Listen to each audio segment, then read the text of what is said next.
민아 기자 어서 오세요. 안녕하세요. 첫 번째 뉴스요.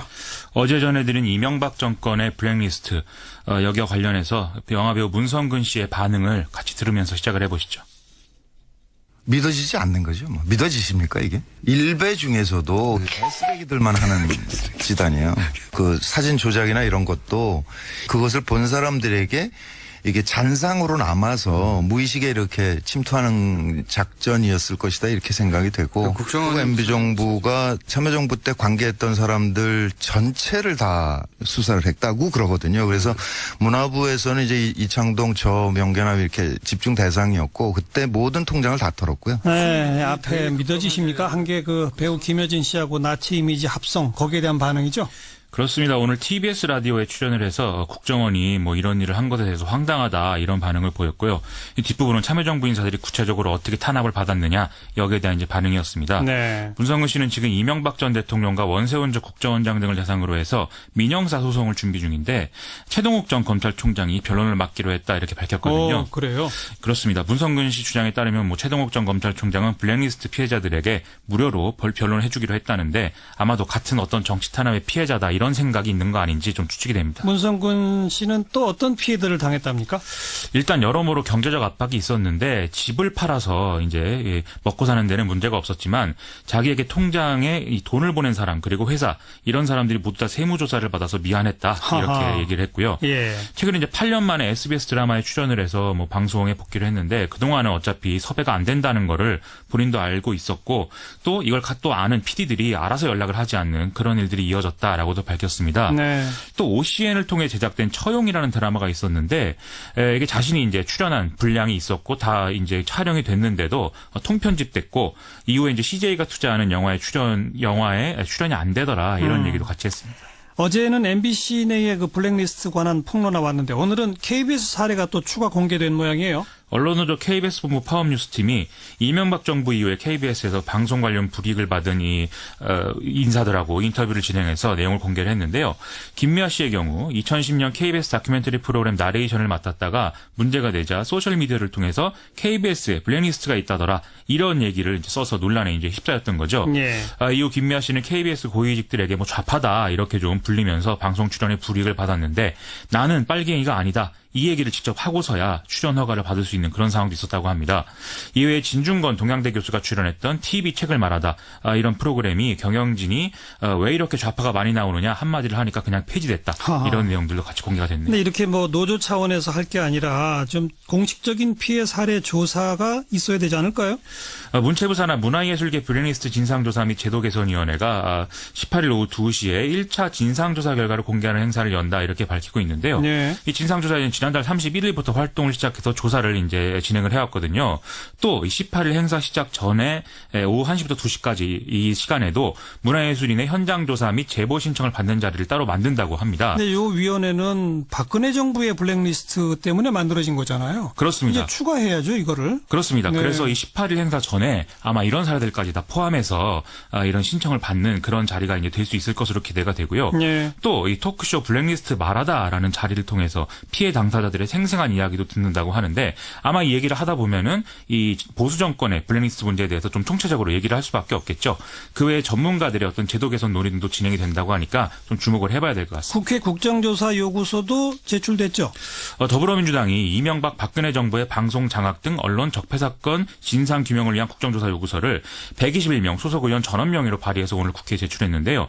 여야 동수 18명으로 국회 특위를 구성해서 지난 9년간의 정치 권력의 언론 보도 개입 사례 등을 조사하자는 것입니다. 네. 여기에는 국정원의 PD 및 좌편향 연예인 등에 대한 광범위한 사찰 의혹 이런 것들이 다 조사 범위에 포함되어 있다는 것이고요. 예. 특히 KBS의 경우에는 최시중 전 방통위원장의 외압 의혹 그리고 세월호 참사 보도에 대한 청와대 개입 의혹 이게 이제 그 이정현 전 대표가 연루됐던 그런 내용들이 같이 들어가 있는 상황입니다. 네. 근데 자유한국당이 합의를 해줄까요? 지난 13일 날 홍준표 대표가 이 민주당이 방송장악 10년에 대한 국정조사를 하자 이런 얘기를 이제 쭉 하니까 이전 정부까지 즉 이제 김대중 노무현 정부까지 국정조사 대상을 확대할 수 있다면 수락하겠다 이런 얘기를 했거든요. 네. 이에 대해서 민주당은 뭐 대환영이다 이런 입장을 밝히기도 했는데요. 하지만 이 국정조사 요구서 제출에 대해서 지금 자유한국당 원내지도부가 별다른 반응을 보이지 않고 있어서 어떻게 될지는 지금 모르는 그런 상황입니다. 하여튼 뭐 빨리 합의를 이뤘으면 좋겠습니다. 그래요. 다음 뉴스. 백으로 들어온 직원들이 한 6명당 1명꼴로 지금 보고 있거든요. 6명 자진해서도 중에 1명? 그렇습니다. 저도 실제로 그 국회의원 그 보좌관이 청탁을 하는 걸 현장에서 목격을 했거든요. 거의 옛날에 실세였죠. 강원랜드 직원이 저희 CBS 김현정 뉴스쇼에 고발한 그 내용이죠.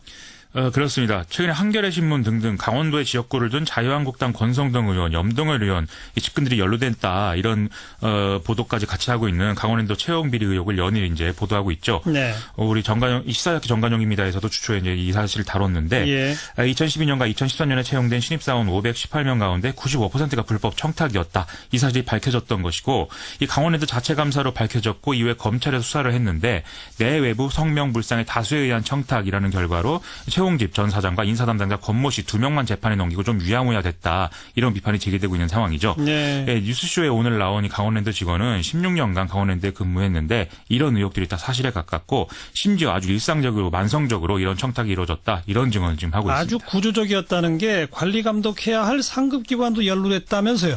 산업통상자원부의 퇴직 공무원들이 이때 이제 같이 청탁을 했다. 이런 보도가 나왔고요. 아하. 특히 당시 강원랜드 감사위원장을 맡았던 인사가 핵심 청탁자로 활약을 했다. 이런 보도가 또 한겨레 신문에 실려 있는 상황입니다. 이 사람은 강원랜드 사회이사도 맡고 있었는데 당시에도 관료들이 통제할 수 없을 정도로 전횡을 휘둘렀다. 이런 얘기가 전해진다고 하고요. 네. 이 권성동 염동열 의원도 강원랜드 소관 국회 상임위 소속이었기 때문에 결국 국회와 주무부처가 관리 감독을 하기는커녕 사이좋게 강원랜드를 먹잇감으로 삼았다. 이런 결론이 될 수 있는 셈입니다. 강원도의 현직 군 의원 한 명이 이 의혹을 인정했다면서요? 이것도 한겨레 신문인데요. 강원도 현직 군 의원이 채용 청탁을 한 사실을 인정했다라는 보도인데 구체적으로 이 군 의원은 염동열 의원이 강원랜드에 채용 청탁을 한 55명 중에 6명을 자기가 추천했다. 이렇게 밝혔다는 겁니다. 네. 이 군 의원에 따르면 당시 지역에서는 뭐 너나 할 것 없이 관행처럼 청탁을 했다고 하는데 다만 누구에게 어떤 방식으로 청탁을 했는지는 기억나지 않는다고 하고 돈을 받거나 어떤 대가를 받지도 않았다. 이렇게 주장을 하고 있습니다. 이 사람은 2010년에 새누리당 소속으로 처음 군 의원이 됐고 염동열 의원과는 지역구가 겹쳐서 아는 사이다. 이렇게 얘기를 하고 있습니다. 아니 대가도 받지 않고 왜 청탁을 했을까요? 이 강원랜드 자체가 폐강 지역 경제 회생을 위해서 탄생한 것인데 실직당한 광부들의 자녀들이 취업해야 한다고 생각해서 이 사람들이 청탁을 하면 연결을 해준 것에 불과하다는 것이거든요. 아, 자, 자진 사퇴 이후에 임종석 대통령 비서실장이 또 입장을 내놨어요. 네, 그렇습니다. 이 청와대가 이 박성진 장관 후보자 자진 사퇴를 놓고서 임종석 대통령 비서실장 명의로 국민들에게 사과를 했습니다. 네네. 임 실장은 청와대 인사추천위원회 위원장이기 때문에 문재인 대통령의 인사와 관련한 책임을 지는 위치에 있기도 합니다. 임 실장은 박성진 후보자가 국회의 뜻을 따르겠다는 의사표시와 함께 사퇴 입장을 발표했고 청와대 역시 국회 판단을 존중하고 수용한다면서 네. 앞으로 국회의 목소리를 더 크게 듣겠다라고 말했습니다. 자, 또 하나의 산이 있는데 김명수 대법원장 후보자 문제 아니겠습니까? 네, 그렇습니다. 이 박성진 후보자가 일단 자진 사퇴를 했기 때문에 네. 김명수 대법원장 후보자를 놓고서는 좀 갈피가 잡혀가는 것이 아니냐라는 낙관적인 기류도 있었는데 네. 오늘 결국에는 국회 인사청문특별위원회가 전체 회의를 열었지만은 합의에 이르지 못했습니다. 네. 네, 여야 간사는 이견을 좁히지 못한 채 주말간 논의를 이어간 뒤에 월요일에 다시 전체 회의를 열겠다는 방침을 밝혔습니다. 청문 보고서 채택이 이제 불발이 된 거잖아요. 네, 그렇습니다. 이게 채택이 돼야 이제 본회의에서 인준 표결이 이루어질 수가 있는 네네. 건데요. 알겠습니다. 이 마지막까지 줄다리가 계속되고 있는 거네요. 네. 자, 다음 소식은요. 네, 우원식 더불어민주당 원내대표가 자신의 최측근이 2012년 총선에서 출마 포기를 조건으로 금품을 권했다는 의혹에 대해서 오늘도 거듭 해명을 했습니다. 네. 이 국회에서 신상 발언을 통해서 어제 SBS 보도 내용은 저와 전혀 무관하고 본인은 단 한 점의 부끄러움도 없다라고 강조를 했습니다. SBS 보도 내용이 어떤 거예요? 네, 우 원내대표의 최측근인 서모 씨가 2012년에 총선에서 출마 포기를 조건으로 이 무소속 출마를 준비하던 조모 씨 측에게 수천만 원의 금품을 건넨 혐의를 검찰이 내사하고 있다고 SBS가 보도를 했었는데요. 네네. 그에 대해서 우원식 원내대표가 입장을 밝힌 것입니다.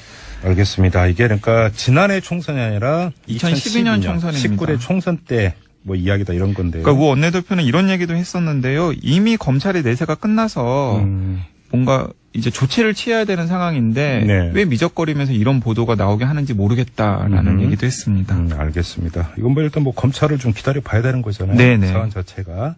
자, 다음은요.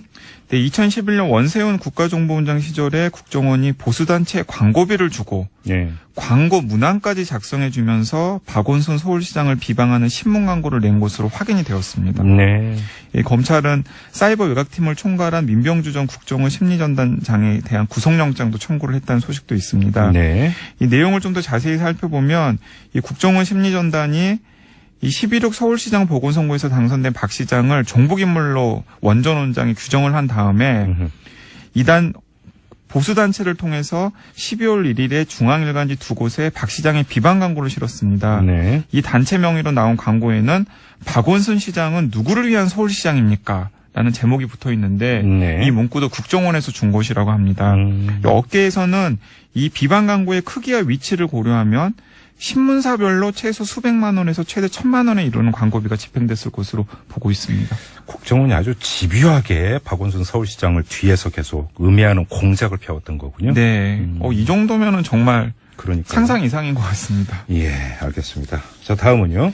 네, 지난 7일 경북 성주군의 주한미군 기지에 사드 발사대 4기가 임시로 추가 배치된 데 대해서 중국 상무부가 한중 무역 관계에 악영향을 줄 것이라고 한국 정부를 거듭 압박하고 나섰습니다. 네. 이 가오평 대변인은 한국의 사드 배치는 중국의 전략적 안보 이익에 엄중한 손상을 줬고 중국인의 우호 감정마저 해쳤다. 이는 양국 경제무역 협력의 건전한 발전에 반드시 불리한 영향을 미칠 것이라면서 네. 이 불쾌감을 직접적으로 표출을 했습니다. 예, 마침 시점이 절묘합니다. 롯데그룹이 결국 이 중국 내 롯데마트를 매각을 통해서 사업 철수를 결정했었거든요. 예. 예, 그리고 이 롯데마트는 이마트 중국 매장을 사들인 태국 최대 유통기업이 유력한 인수 후보군으로 떠오르고 있다고 합니다. 결국 철수를 할 수밖에 없는 네네. 상황까지 내몰린 거네요. 네. 알겠습니다. 자, 또 어떤 소식 있습니까? 네, 공정거래위원회가 과거에 SK케미칼과 애경산업이 판매한 가습기 살균제의 문제를 확인하고서도 네네. 이를 바로잡으려 하지 않았다는 시민단체의 주장이 나왔습니다. 네. 그러니까 가습기 살균제의 주요 성분이 독성물질이라는 정보를 은폐한 이들 기업에게 수백억 원의 과징금을 책정해야 한다는 내부 결론이 나왔으면서도 예. 공정위가 이런 사건을 덮었다는 것이죠. 네, 다음 주 월요일과 25일, 29일로 예정됐던 두 차례의 집단 휴업이 모두 철회돼서 보육대란을 피할 수 있게 되었습니다. 유치원 네, 총연합회 얘기하는 거죠? 네, 한국유치원 총연합회가 사립유치원의 집단 휴업을 내고했었는데요. 네. 이 정부와 사립유치원 업계가 오늘 간담회를 가졌습니다. 근데 이제 간담회 전에 사전 실무 접촉을 통해서 네. 대규모 휴업 사태를 피해야 한다는데 공감대를 형성하고 이 구체적인 해결책 마련에 나서기로 한 것으로 알려졌습니다. 알겠습니다. 자, 한 소식만 더 전해 주시죠. 네, 탈핵단체가 신고리 569기 공론화위원회 논란에 이제 휩싸였던 거죠. 예. 이후 김미아 씨는 KBS 고위직들에게 뭐 좌파다 이렇게 좀 불리면서 방송 출연에 불이익을 받았는데 나는 빨갱이가 아니다. 이 얘기를 직접 하고서야 출연 허가를 받을 수 있는 그런 상황도 있었다고 합니다. 이외에 진중권 동양대 교수가 출연했던 TV 책을 말하다 이런 프로그램이 경영진이 왜 이렇게 좌파가 많이 나오느냐 한마디를 하니까 그냥 폐지됐다. 하하. 이런 내용들도 같이 공개가 됐네요. 근데 이렇게 뭐 노조 차원에서 할 게 아니라 좀 공식적인 피해 사례 조사가 있어야 되지 않을까요?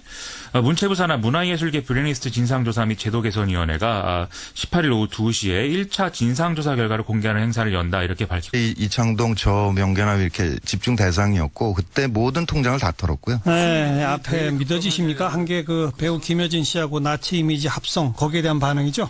그렇습니다. 오늘 TBS 라디오에 출연을 해서 국정원이 뭐 이런 일을 한 것에 대해서 황당하다 이런 반응을 보였고요. 이 뒷부분은 참여정부 인사들이 구체적으로 어떻게 탄압을 받았느냐 여기에 대한 이제 반응이었습니다. 네. 문성근 씨는 지금 이명박 전 대통령과 원세훈 전 국정원장 등을 대상으로 해서 민형사 소송을 준비 중인데 최동욱 전 검찰총장이 변론을 맡기로 했다 이렇게 밝혔거든요. 그래요? 그렇습니다. 문성근 씨 주장에 따르면 뭐 최동욱 전 검찰총장은 블랙리스트 피해자들에게 무료로 변론을 해주기로 했다는데 아마도 같은 어떤 정치 탄압의 피해자다 이런 이런 생각이 있는 거 아닌지 좀 추측이 됩니다. 문성근 씨는 또 어떤 피해들을 당했답니까?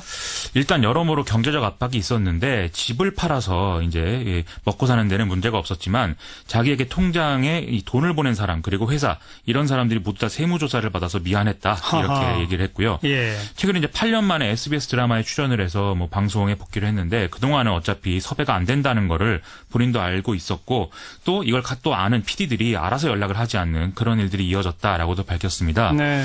또 OCN을 통해 제작된 처용이라는 드라마가 있었는데 이게 자신이 이제 출연한 분량이 있었고 다 이제 촬영이 됐는데도 통편집됐고 이후에 이제 CJ가 투자하는 영화에 출연이 안 되더라 이런 얘기도 같이 했습니다. 어제는 MBC 내의 그 블랙리스트 관한 폭로나 왔는데 오늘은 KBS 사례가 또 추가 공개된 모양이에요. 언론노조 KBS 본부 파업뉴스팀이 이명박 정부 이후에 KBS에서 방송 관련 불이익을 받은 이 인사들하고 인터뷰를 진행해서 내용을 공개를 했는데요. 김미아 씨의 경우 2010년 KBS 다큐멘터리 프로그램 나레이션을 맡았다가 문제가 되자 소셜미디어를 통해서 KBS에 블랙리스트가 있다더라 이런 얘기를 이제 써서 민아 기자 어서 오세요. 안녕하세요. 첫 번째 뉴스요. 어제 전해드린 이명박 정권의 블랙리스트 여기와 관련해서 영화배우 문성근 씨의 반응을 같이 들으면서 시작을 해보시죠. 믿어지지 않는 거죠. 뭐. 믿어지십니까 이게? 일베 중에서도 개쓰레기들만 하는 집단이에요.